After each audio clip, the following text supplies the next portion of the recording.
Sure. So I'm a new media and crypto artist based in Montreal, Quebec. Um, I have been a traditional artist who discovered NFTs and crypto art in 2017-18 and started basically shifting my practice towards digital art more and more. Um, I got really interested in the technology and also what it means for artists.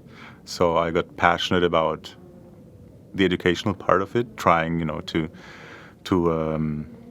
documenting and trying to advocate for the space. I co-authored a position paper in 2019 and started really documenting what has happened since the early beginning and where things are going.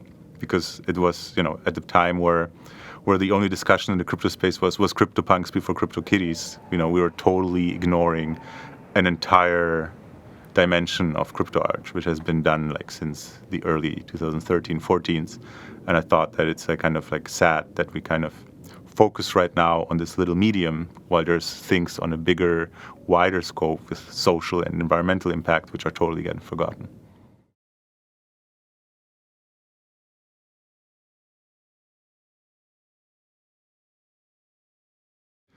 I'm not a natural historian.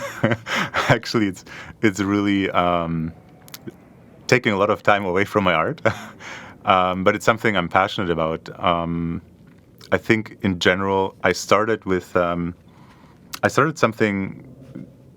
It was a personal project initially because I was working on an exhibition. I was invited to exhibit at an event. So I created for several months an artwork. And after the exhibition, I discovered there was another artist having done something similar already 4 years before me.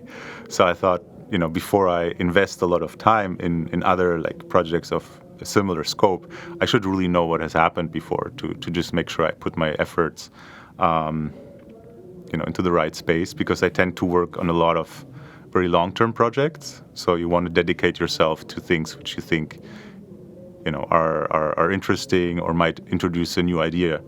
So I started researching, and I thought I'm going to make a little blog post what I've discovered, but it turned out, it was really one thing led to another, and it just exploded with things, discovered an exhibition, and suddenly you discover 20 new artists, and each of these artists might have been already part of other exhibitions with other artists, and one thing leads to the next, and it just, started evolving. We're right now, I think, at about 350 milestones, and I think I have a backlog of about 200 already, which I really need just to finalize the research and everything. It's just fascinating, it's just fascinating to see. And I think what I really like is, that maybe to contribute a little bit to changing the narrative, and artists who have really paved our way and influenced the space also getting the recognition they deserve. Because a lot of these, artists which are very influential, they're not necessarily the loudest voices in the space. So, you have a lot of people who have loud voices, but, they're kind of overshadowing a lot of people in this space. And I think I was hoping to create some sort of resource to counter that.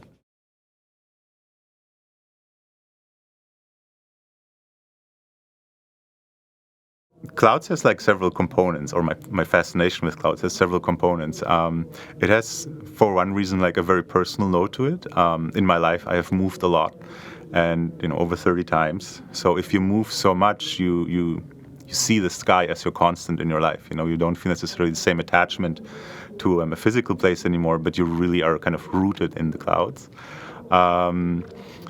And then when I discovered blockchain technology, I found it was the perfect fit, because I really enjoyed the symbolism that it could bring to the space. Because, just as the blockchain cloud is intangible, it's intangible values, it is constantly evolving, as the blocks are added to the blockchain, and it's some sort of manifestation. So when people believe in it, they maintain their nodes and they maintain the blockchain, but people stop believing it, it could also dissolve. So it's it's an aspect of fragility which I find tremendously interesting.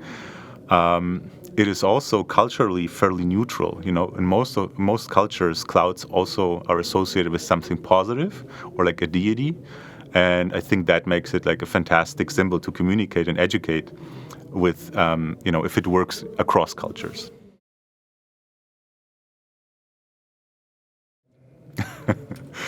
Overtokenization. That is,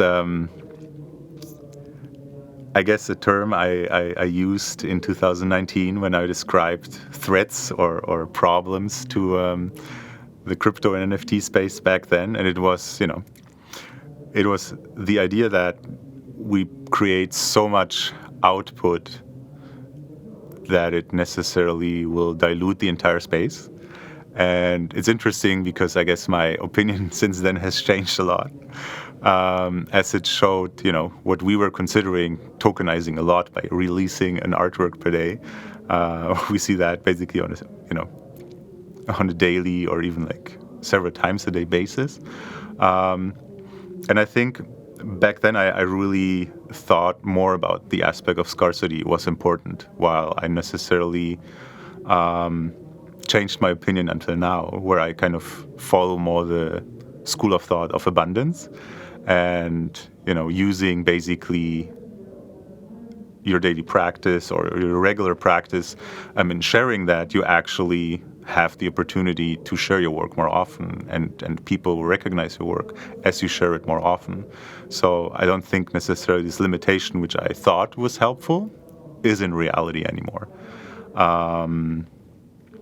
And I think, it's also not necessarily right to limit something which is out of our hand as well. And so why would you limit yourself, I think in general we have to go towards an approach where we live with the parameters we have. So as, a lot of people are creating a lot of work, it doesn't necessarily have to be something negative anymore. But maybe, this abundance of art will also foster or encourage, again, innovation. Because, in order to stand out, we have to evolve.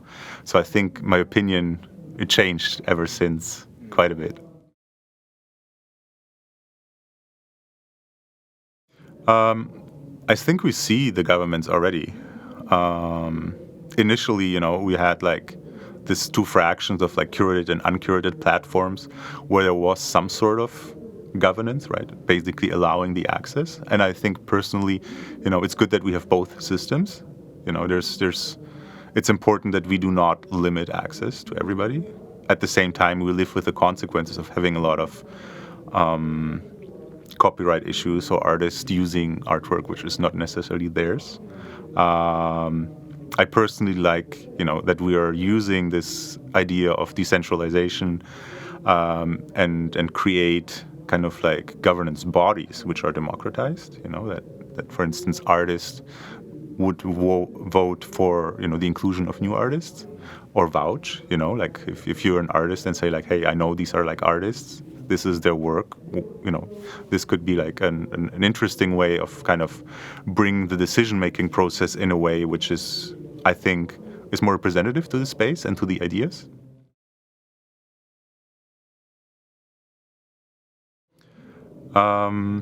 There's several aspects to it again. I personally find that the blockchain will transform our society. We have like a lot of influences, like, we have AI, we have a digitalization, and we have blockchain, which will create, I believe, in this wild mix of things, social change, because we're going to create like obsolescence of maybe a lot of white collar jobs, because we're going to have a technology which might just really replace a lot of these things. So in order to adapt with the time, I think it's important to have a basic knowledge about the technology for inclusion. That's why a lot of my artworks are really trying to demystify myths or trying to introduce concepts which seem to be like highly technical or like appalling to people, through art, which is, historically always been a good method to communicate very complicated things, because you break it down visually. It's much easier to understand, and it's less intimidating.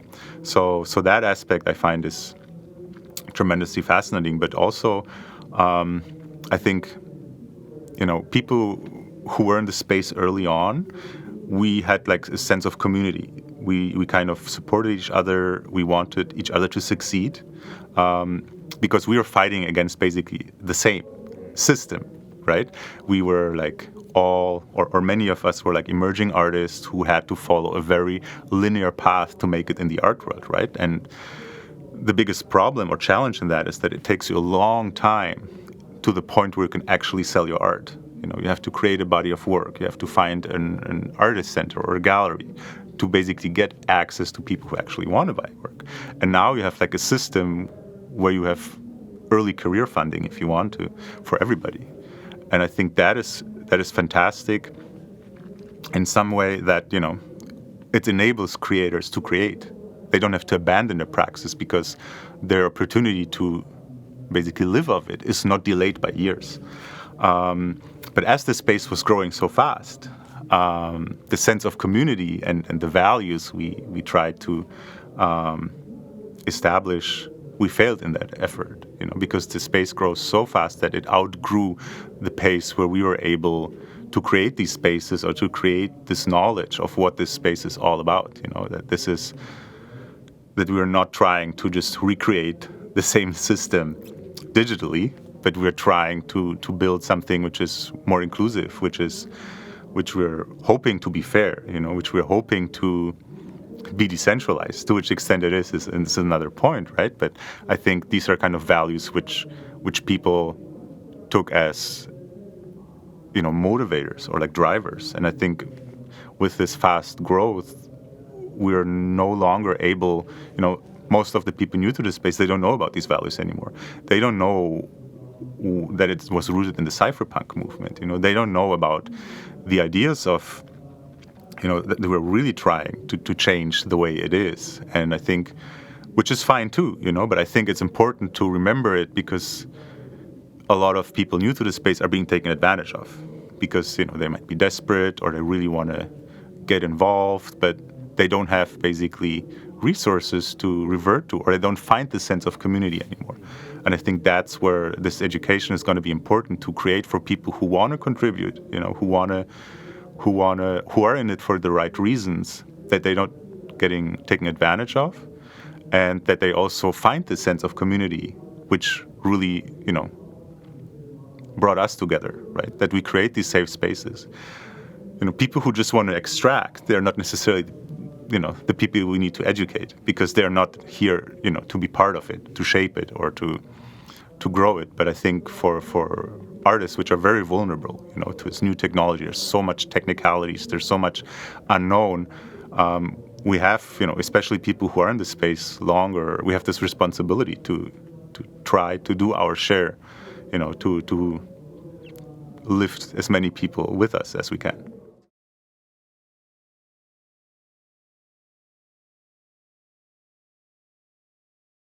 I was really attracted by it because I saw, with the curators you selected, you really chose like people who are genuinely interested in the space, who are, not necessarily pushing an agenda or are here to sell or like really, want to create an event which we see a lot these days, which are basically sales conventions. But it was really an event which was like, okay, we're going to try to get speakers and a group of people who are mutually interested in the best way to prepare people to enter the space or to be careful, to prepare them, to educate them. And I think that is an aspect which really responded to me. I really appreciated the fact that, you used your ticket sales to, for instance, invite students. I think that is a concept which I find really intriguing. And I totally respond to that, because I think we need to include, people who are not necessarily have the means to get this good information, So I think that is something which I'm very passionate about. And I think this is definitely a path which makes, NFT in America stand out. Because we see, this huge commercialization of these events where, we're pushing projects, we are, pushing art or whatever. But this was an approach which was unique in that sense, that we were basically invited to speak, and we had like the entire liberty to choose what we were speaking about. And I think, with this great selection, of very, very interesting and talented and motivated people here, we're going to have like a really good overview of the space from people who care.